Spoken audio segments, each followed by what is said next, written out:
Ever feel like you're drowning in information? Articles, summaries, headlines? It's tough to get to the heart of things, the stuff that really makes you think differently. Absolutely. The constant influx can be overwhelming. Well, that's what we're tackling here. This is the deep dive, where we cut through the noise and go deep on one specific topic. And today, it's a classic one you specifically requested, Dale Carnegie's How to Win Friends and Influence People. A true classic. I mean, its staying power is incredible. Really speaks to the universality of its core principles. For sure. And this isn't some theoretical, out-of-touch stuff. Carnegie walked the walk. Huge success as a salesman, built a national firm. Then he became like the public speaking guru, earning a fortune. We're talking the equivalent of almost 12 grand a week today. You don't achieve that kind of success without understanding people. Exactly. Even Warren Buffett. Yeah, that Warren Buffett took his course when he was young. So, safe to say, Carnegie's insights are grounded in real-world experience. Absolutely. And while you could just skim a list of his principles, our goal here is to, well, dive deeper. Extract those core ideas, those practical takeaways that'll give you those aha moments, without getting lost in the weeds. Right, so it's not just the what, it's the why that matters. Exactly. Okay, so let's jump right in. Carnegie starts with what he calls fundamental techniques in handling people. First one up, don't criticize, condemn, or complain. Seems simple enough, but there's a lot more to it than meets the eye. It's deceptively simple, right? There's a whole lot of psychology packed into that one statement. Oh, yeah. Carnegie draws on the work of B.S. Skinner, the guy who showed us that reward works way better than punishment when you're trying to shape behavior. Oh, like with training animals and stuff? Exactly. And Carnegie argues that this applies to humans, too, to our interactions. Think about it. When someone criticizes you, what's your gut reaction? Well, you get defensive. You want to justify yourself, not exactly open to hearing what they have to say. Right, it's like our ego takes over. Criticism puts people on the defensive, and it appeals to their emotions. Pride, ego, rather than logic. It's like you're attacking them personally. Exactly. Carnegie nails it when he says criticism is futile because it puts a person on the defensive and usually makes them strive to justify themselves. Key takeaway here. If you really want to influence someone's behavior, focus on what you want to see, not what you want to stop. Okay, that makes a lot of sense. So instead of telling someone they messed up, which just makes them feel bad, what's the alternative? Well, think about it this way. When you find yourself getting annoyed by those annoying habits people have, right? Oh, yeah. Try shifting your focus. Instead of just feeling frustrated, ask yourself, why might they be doing this? Try to see things from their side. So it's moving from judgment to understanding. Exactly.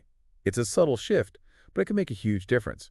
Carnegie even suggests a little exercise. Say to yourself, I should forgive them for this because, and try to genuinely finish that sentence. I should forgive them for this because. It forces you to empathize a bit, right? Makes it way harder to just jump to criticism. That's a good one. Okay, I'm liking this already. So let's move into the next section. Carnegie calls it 6 ways to make people like you. And the first principle is give honest and sincere appreciations. Sounds good, but we all like a compliment, right? What's different here? He's talking about something deeper. He quotes William James, who said, the deepest principle in human nature is the craving to be appreciated. Think about the weight of that. Wow. It's a core human need, just as powerful as the need for food or shelter. It's like being recognized for who you are. Exactly. And here's the insight. Appreciation isn't just saying, good job. It's specifically acknowledging someone's effort, some quality they have, and explaining its positive impact. Why it matters. Right, so it's genuine, not just empty words. That's where the honest and sincere part comes in. Carnegie makes a distinction between appreciation and flattery. Oh, right, like one's from the heart and the other's just manipulative. Exactly. Flattery is all about what the flatterer gets out of it. It's surface level, insincere. Genuine appreciation is about focusing on something you truly admire in the other person. So you have to mean it. Exactly. And when you do that, when you offer sincere appreciation for someone's strengths, Carnegie believes it could be transformative. It can change how they see themselves, make them more motivated, even contribute to their success. It's powerful stuff.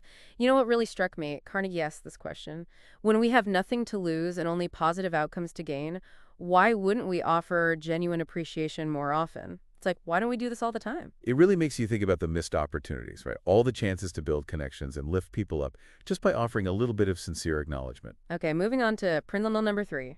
Arouse in the other person an eager want. That sounds a little, I don't know, manipulative at first. Like, are we trying to trick people here? Not at all. It's about perspective, really.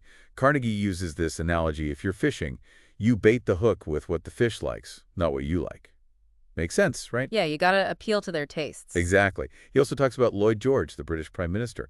He was a master of understanding what people wanted and tailoring his message accordingly. The key is to connect with their needs. So it's about figuring out what motivates them, what's important to them. Right, and Carnegie says it flat out. Of course you are interested in what you want, but no one else is. The rest of us are just like you. We are interested in what we want. It's human nature. Wow, that's direct. To persuade someone, you need to frame things in a way that appeals to their self-interest. Think about those salespeople who are just pushing their product. They don't get very far because they're not listening to the customer's needs. The key is to see things from their side first. So put yourself in their shoes. Exactly. Carnegie even talks about how the person who unselfishly tries to serve others has a huge advantage because it's so rare. It's like they stand out from the crowd. And for you, our listener, here's a practice principle to try. Before you try to convince someone of something, pause and ask yourself, how can I make this person want to do it? How can you connect it to their desires, their benefits? So it's not about me, it's about them. Exactly.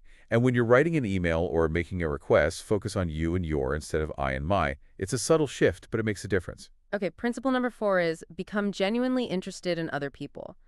Sounds simple enough, but how do you actually do that? Carnegie tells this great story about a dinner party he went to. He spent the whole evening listening to this botanist talk about his research, his passions. Carnegie barely said a word. So he was just quiet. Yeah, pretty much. But at the end, the botanist told the host that Carnegie was a most interesting conversationalist. Wait, what? Just by listening? Exactly. Carnegie himself says, he didn't say I'd said anything interesting. I hadn't. I had listened intently. The point is, even difficult people, people who are critical, can be disarmed by someone who listens with genuine curiosity. Yeah. Like you're truly paying attention. He even uses the example of a store clerk calming down an angry customer just by listening to their complaints. It shows the power of being present, you know? Yeah, actually hearing them. And the problem is, so often we're just thinking about what we're going to say next. We're not really listening. Most people would rather talk to a good listener than someone who's brilliant but doesn't listen.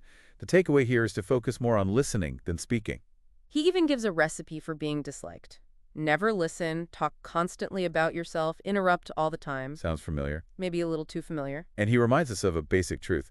The person you're talking to is way more interested in themselves, their own stuff, than they are in you. Ouch, but probably true. The practice principle here is to actually track how much you're talking versus listening. Aim for about 75% listening. Wow, that's a lot. I definitely need to work on that. Okay, principle number 5 is short and sweet. Smile. But we all smile, right? What's so special about that? A genuine smile is like a beacon. It conveys warmth, happiness, makes people feel welcome, valued. Carnegie tells this story about a manager trying to recruit this hotshot PhD candidate. The candidate had offers from bigger companies, but he chose this manager's team because, get this, the manager's voice on the phone just sounded genuinely happy to hear from him. So it's about the feeling you project. Exactly. A smile, even over the phone, is a signal that you have a positive attitude. Makes you more approachable. Exactly. And here's a super easy practice principle. Consciously smile at someone every hour you're awake for a third week. That's easy enough. I can do that. Try it. You might be surprised at the effect it has. Right. Principle number 6. Remember that a person's name is, to that person, the sweetest and most important sound in any language. I mean, yeah, your name is important, but... It goes deeper than that. Carnegie says the average person is more interested in his or her own name than in all the other names on Earth put together. It's tied to their identity. So when you use someone's name, it's like you're acknowledging them as an individual. Exactly. And if you forget someone's name or misspell it, it can make them feel, well, unimportant, like you don't really care. Carnegie even says it's especially crucial for leaders. So if you want to build a strong team, you got to know people's names. Absolutely. And he says the biggest reason we forget names isn't bad memory, it's lack of effort. We just don't try hard enough. We're too busy thinking about other things. Right. And Carnegie points out when you remember and use someone's name, it adds a special importance to the interaction. He calls it magic. Wow, magic. And the practice principle gives you some actual steps to improve. Focus when you hear someone's name for the first time. Repeat it out loud. Try to connect it with something about them. Don't be afraid to ask them to repeat it or spell it. Write it down later if you need to. It's about making the effort. Okay, on to principle number 7. Be a good listener. Encourage others to talk about themselves. This builds on what we were saying earlier, right? It does. Carnegie gets back to that story about the botanist. He became an interesting conversationalist just by being a good listener and encouraging the other person to talk. You don't always have to be the one with all the brilliant insights. It's about giving them space to share. Exactly. And he says even people who are super critical can soften up when they feel heard.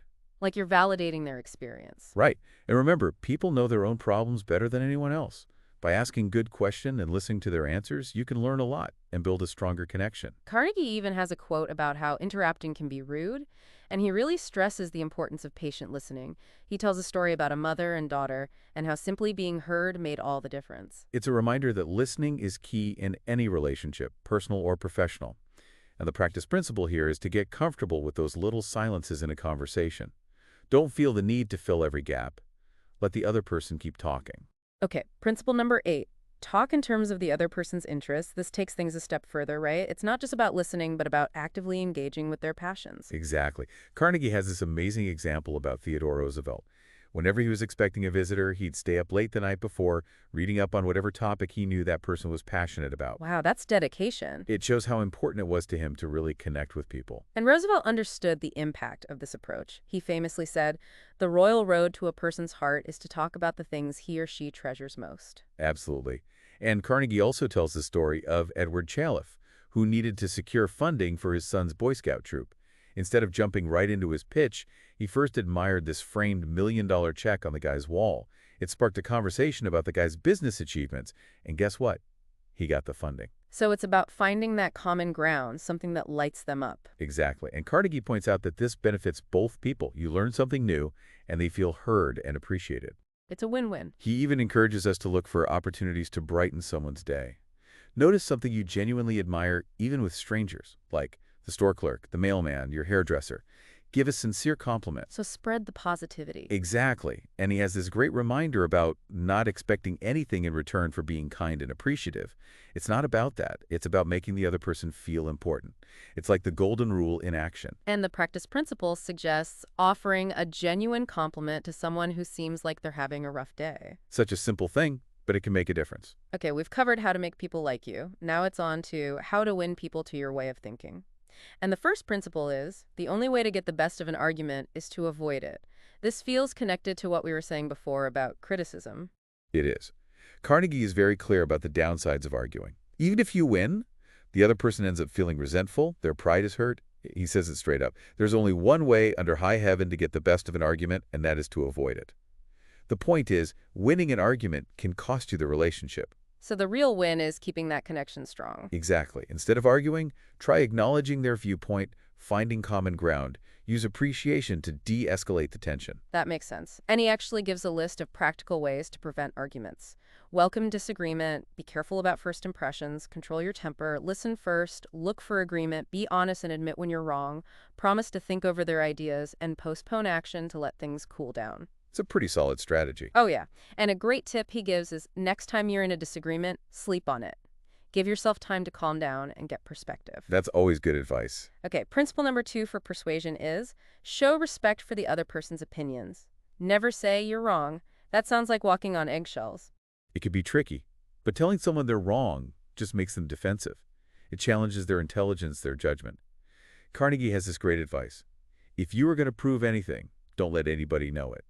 Do it so subtly, so adroitly, that no one will feel you're doing it. It's about being persuasive without making them feel cornered. So be subtle. Exactly. He contrasts starting with a blunt, "you're wrong," with a softer approach like, "Well, I thought differently, but I could be mistaken. Let's examine the facts." That second one invites collaboration, right? It's less confrontational. Exactly. By admitting you might be wrong, you disarm their defenses.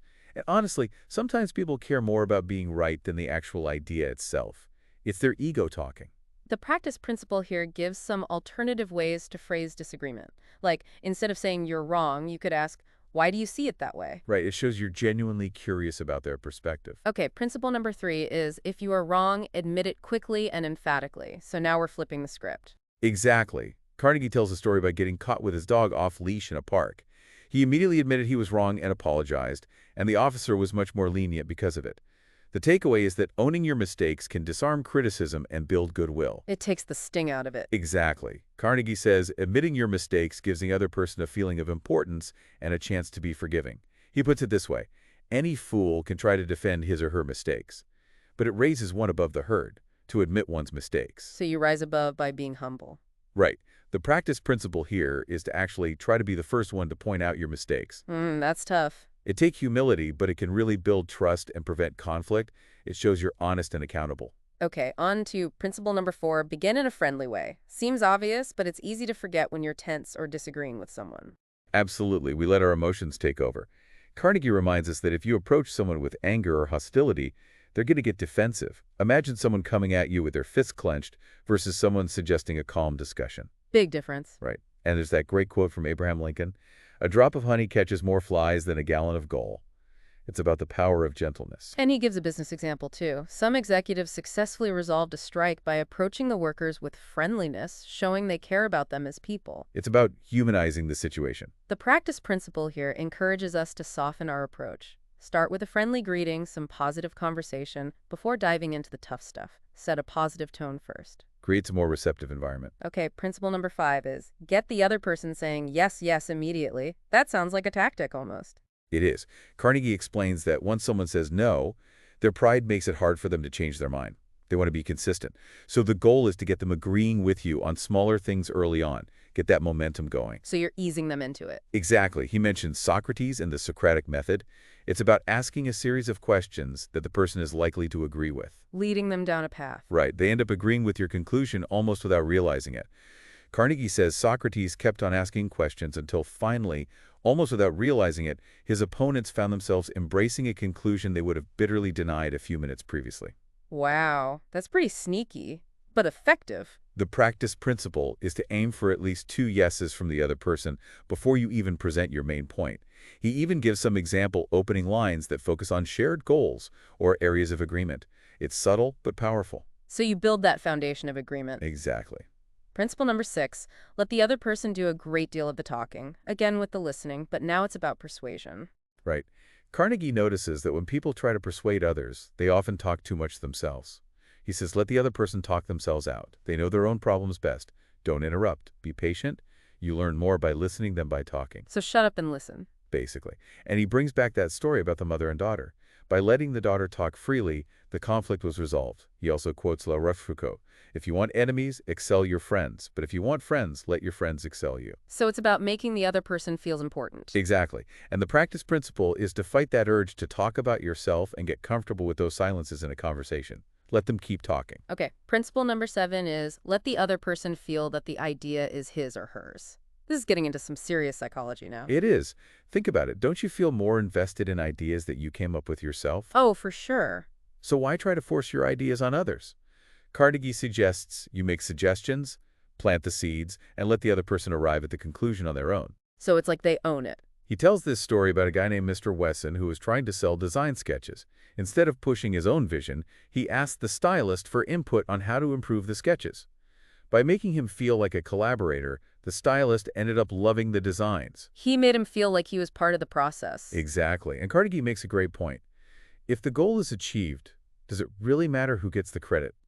Letting someone else feel ownership can be a very effective way to get things done. So let go of the ego. The practice principle is pretty wild. He suggests you actually write out leading questions that guide your boss or your customer to the conclusion you want.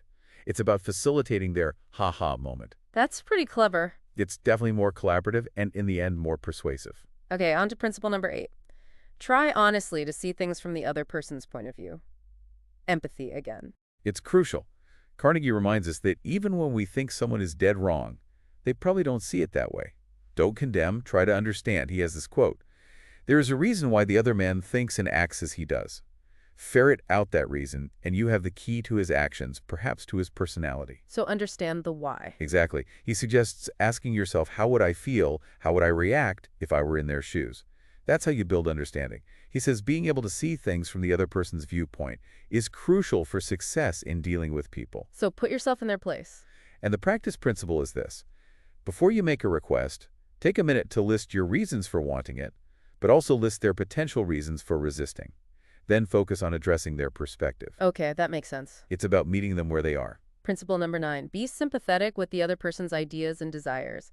This is about validating their feelings, right? It is. Carnegie gives this magical phrase, "I don't blame you at all for feeling the way you do. If I were you, I would undoubtedly feel the same way."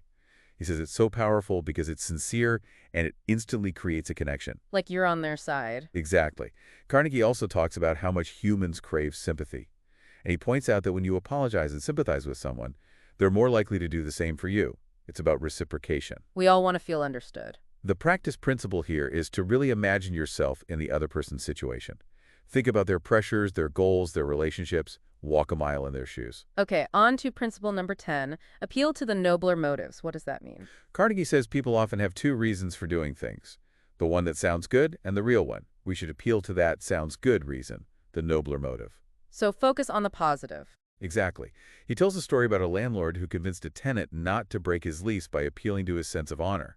The point is, most people want to be seen as honest and fair, so appealing to those qualities can be effective. It's like giving them a reputation to live up to. The practice principle is to think about the positive traits the person you're dealing with probably tries to embody and frame your appeal accordingly.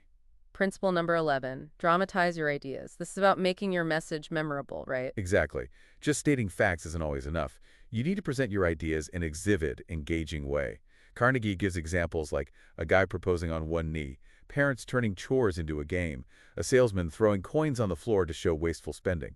It's about making an impact. So don't be boring. The practice principle encourages us to think creatively. Use showmanship, visuals, whatever it takes to make your message stick. Principle number 12, the last one for this section, throw down a challenge. This is tapping into our competitive side, I guess. It is. Most people have this desire to excel, to prove themselves. Carnegie says that when other methods fail, a challenge can be a powerful motivator. He quotes Charles Schwab, who said the main motivator for his employees wasn't money, it was the desire to do a good job. Like they wanted to win. Right. He also mentioned studies showing that interesting work is a huge motivating factor. It's like turning work into a game.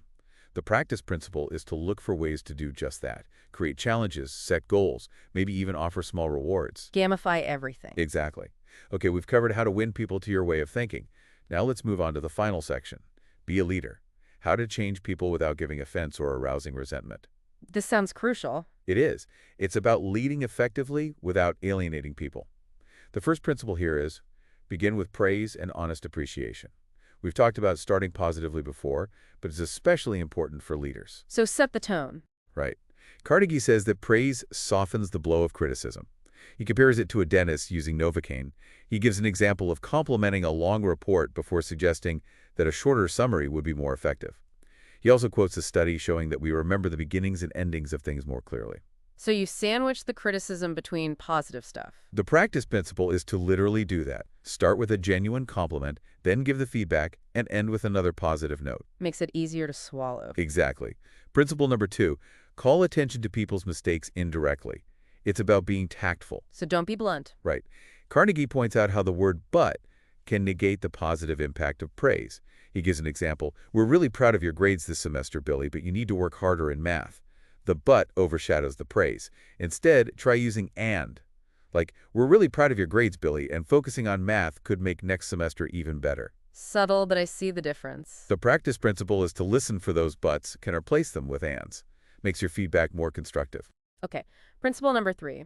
Talk about your own mistakes before criticizing the other person. Lead by example, I guess. It's about shared experience.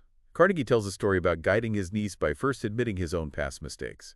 He says acknowledging your own fallibility makes it easier for others to hear criticism. He has a quote.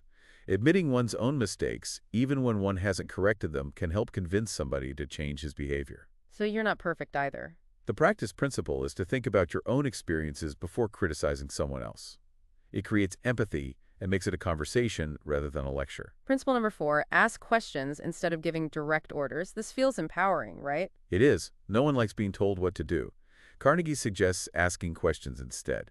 It lets people find their own solutions, learn from their mistakes, and preserve their pride. It also sparks creativity, he quotes himself. People are more likely to accept an order if they have had a part in the decision that caused the order to be issued. So involve them in the process. Right. The practice principle is to resist that urge to give commands. Instead, ask questions to lead them to the right action or understanding. Guide, don't dictate. Exactly. Principle number 5, let the other person save face. This is about protecting their dignity even when they messed up. So be kind, even when they're wrong. It's crucial. Making someone feel humiliated can really damage their morale and your relationship. Carnegie quotes Antoine de Saint-Exupéry, I have no right to say or do anything that diminishes a man in his own eyes. What matters is not what I think of him, but what he thinks of himself. Hurting a man in his dignity is a crime. He also tells a story about an accountant who had to let go of employees. The first year he was blunt and it created resentment. The next year he was more empathetic and it went much better. The lesson is to always think about how your words and actions will affect someone's self-respect. Don't crush their spirit. The practice principle is to put yourself in their shoes. Think about how you would want to be treated in a tough situation. Okay, principle number 6, praise every improvement no matter how slight. Be hearty in your approbation and lavish in your praise. This is about positive reinforcement. Yes, Carnegie links praise directly to personal growth. He says we don't use it enough, even though it's incredibly motivating. He quotes Jess Lair, "Praise is like sunlight to the warm human spirit. We cannot flower and grow without it." And he emphasizes being specific. So make it genuine. Exactly. The practice principle suggests looking for small signs of progress and offering specific praise for each step. Encourage the small wins. Exactly. Keeps people motivated. Okay, principle number 7. Give the other person a fine reputation to live up to. This is like setting a high bar. Give them something to aspire to. Right. Carnegie explains that when you give someone a positive reputation, it can inspire them to live up to it. He has a quote about acting as if the desired trait is already one of their outstanding characteristics. He also tells a story about a mechanic whose performance improved when his manager reminded him of his past excellence. So you're giving them a positive image to uphold. Exactly. The practice principle suggests using phrases that subtly assign a positive reputation. Okay, on to principle number 8. Use encouragement, make the fault seem easy to correct. This is about fostering a growth mindset. Right. Telling someone they're stupid or incapable is just going to demotivate them. Carnegie advises leaders to be encouraging and frame mistakes as learning opportunities that are easily fixed. He tells a story about a boy struggling with algebra who eventually succeeded because his dad focused on celebrating small improvements. So break it down into manageable steps. Expert speaker.